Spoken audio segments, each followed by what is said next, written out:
I'm 43 years old. I'm not supposed to have that much of an opinion on who on top in the game.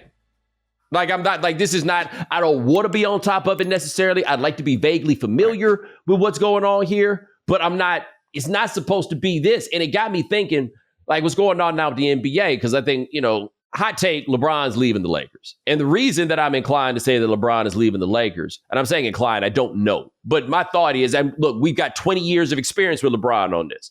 If there's any mystery as to whether or not he's coming back, he's not. Every time that he's come back, we knew that he was going to come back.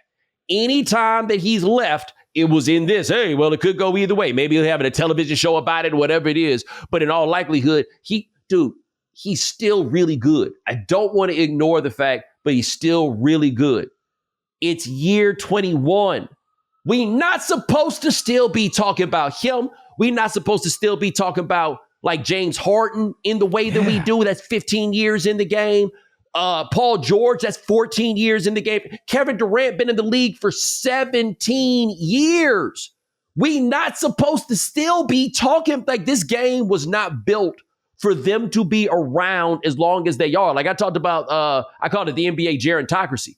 It ain't that terribly different on the court than the president. We got these two old ass dudes out here running against each other, and each side saying the other dude is too old. Well, one side said one guy's too old. The other side said the other guy's too old, and he too a lot of other things too.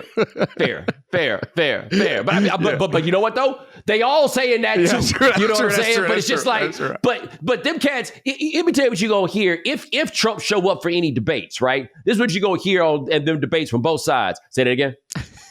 Hold on. Try to say it in this year. Say it in this year. I would say that Trump does have an advantage in that situation because I don't think he listened to the question in the first place. He gonna give you what he gonna give you. It's gonna be the same thing no matter what situation. I think that Biden did say that he is going to debate him, but I don't know. You're right about there's a new class, and I just thought about it this morning. I haven't had a chance to really bounce this take off of some producers, so maybe you can help me with it. But it feels like there's a new class entering free agency, a new class of players that never existed before, and it's these super talented guys that are past their prime. But with the way that they've set up the salary cap, they're also hella expensive because their max contract can keep coming up. And this class never existed before. So you're going to have to ask these guys to take, and I think Carmelo was kind of the first in this where it's like, hey, I'm going to take a pay cut. I'm going to take a back seat. But these guys, as you mentioned, not only are they not supposed to be playing like this, they ain't supposed to be playing. But they could be hugely valuable pieces. Like any of the top teams, if you add Paul George to them, if you add LeBron to them, we already like, oh, now they are the favorites. And that's just a new class of players that I feel like never existed before. These dudes are supposed to be like Paul George, great example. Year 14 in the past, a Paul George is coming in to play for the mid-level exception. That was what the mid-level exception was made for, was a dude. And by the way, the mid-level exception is a lot more player than it used to be, right?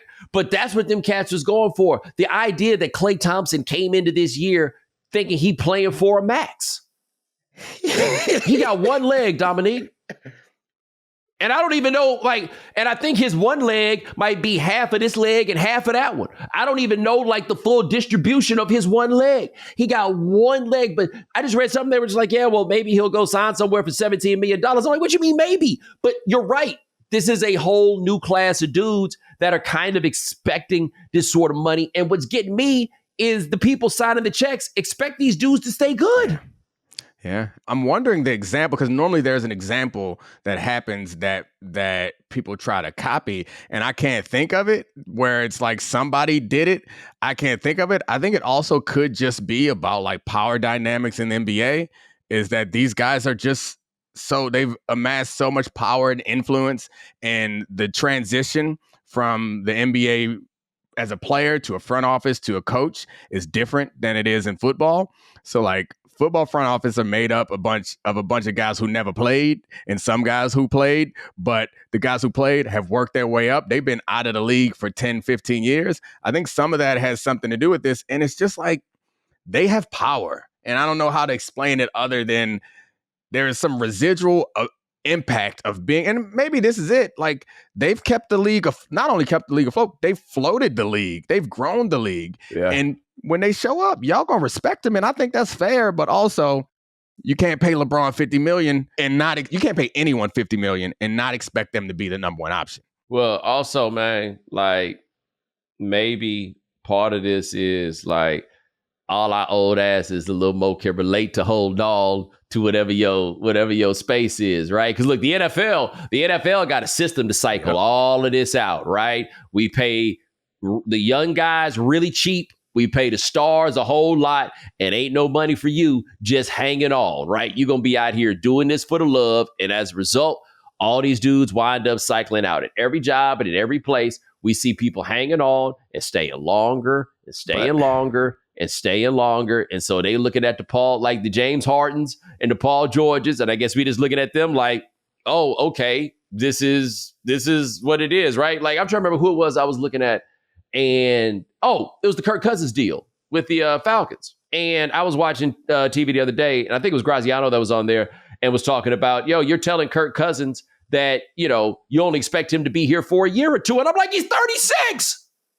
How long did he wasn't that goddamn good to begin with. How long did you think he was going to be here in the first place? They gave him a 2-year deal for a reason, because they thought he was going to be here for 2 years. But everybody thinks that we're supposed to hold on to these jobs forever, and we extend that courtesy when we want to the next person. But the reality was, no, if they sent Michael Penix for 2 years, that's about as long as they thought Kirk Cousins was going to be there in the first place. Reasonable. Period. Which is reasonable. I haven't, there's so many things that you said there that spark stuff in my mind, and they're all different, so I can't chase them all. But one of the things I will say is you said they have a system in football. They do, for everybody but the quarterbacks. And the quarterbacks are the most like NBA stars in anybody else in the sport. Yes. And they're sticking around. I do think the Penix stuff is interesting, because the thing that I felt that you might appreciate about this is I'm becoming a little bit more. I think when I first got into doing the sports analysis type stuff, I wanted to demonstrate that I was capable of nerding on the same level as y'all. And then the more time I spent around it, I recognized that I don't want to be a nerd. No disrespect. Some of my best friends are nerds.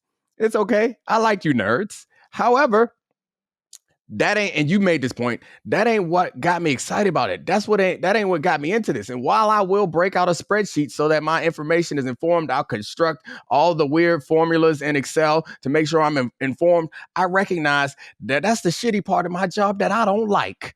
And why am I going to let that guide my opinion? So like the morning after, immediately, the Falcons made that draft pick. I was like, that's stupid. And fortunately, I don't tweet that much, because I would have said, that's stupid. I would have roasted it just like everyone else. And then the morning after, I'm sitting in the get up room and everybody like, that's so stupid. I was like, this is boring. Let me think harder about this. And like, honestly, to me, we should be encouraging this.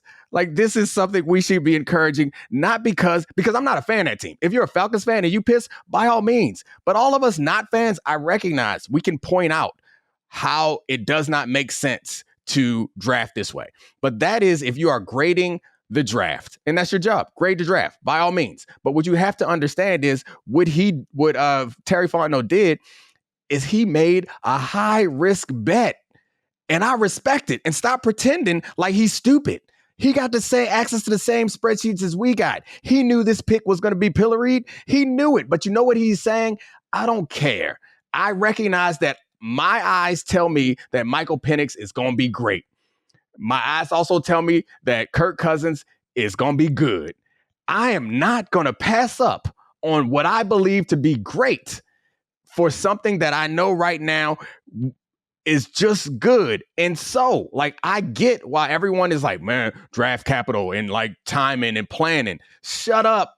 And I think a lot of the draft analysis, or how you analyze a draft, is based on the assumption that the general managers are going to be wrong, which is a fair way, because most of the time they are. But if I'm the damn general manager, I'm not going to be wrong. I'm going to believe my eyes. And if I think my eyes tell me that I got a star sitting there at 9 and I got an old ass slightly above average quarterback in my locker room, I'm going for that star, and I respect it. Like, that is fun. That is great. Like, stop acting like we're going to discourage this type of decision making. Yeah, the Falcons are going to be up and down as a result of it. And any defense that you want to make, sorry, I'm rambling. Any defense that you want to make of Terry Fontenot, I recognize it's easy to undercut. If I'm trying to argue that he is making this strategic decision, you can also say he drafted a running back in the first round and he drafted a tight end number 4 overall and he drafted a receiver. Like, clearly, Terry Fontenot does not respect your draft analysis, and I want more of them in the league. I don't want everybody out here trying to play like the Warriors. I want different. And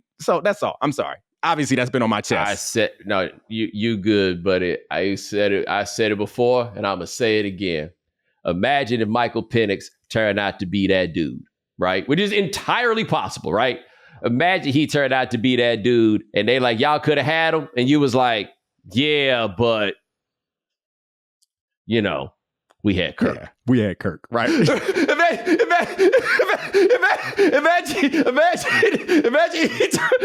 he turned out to be Patrick Mahomes, and you was like, we was cool though. We had Kirk. You can turn $10 into $1,000 with playoff basketball and hockey entries today on PrizePicks, America's #1 fantasy sports app. PrizePicks is really simple to play, and you can make your picks and submit your entry in less than 60 seconds. Quick withdrawals, easy gameplay, and an enormous selection of players and stat types are what make PrizePicks the #1 daily fantasy sports app. So make sure you go to prizepicks.com/Bomani and use code Bomani for a first deposit match up to $100. That's prizepicks.com/Bomani. PrizePicks, daily fantasy sports made easy.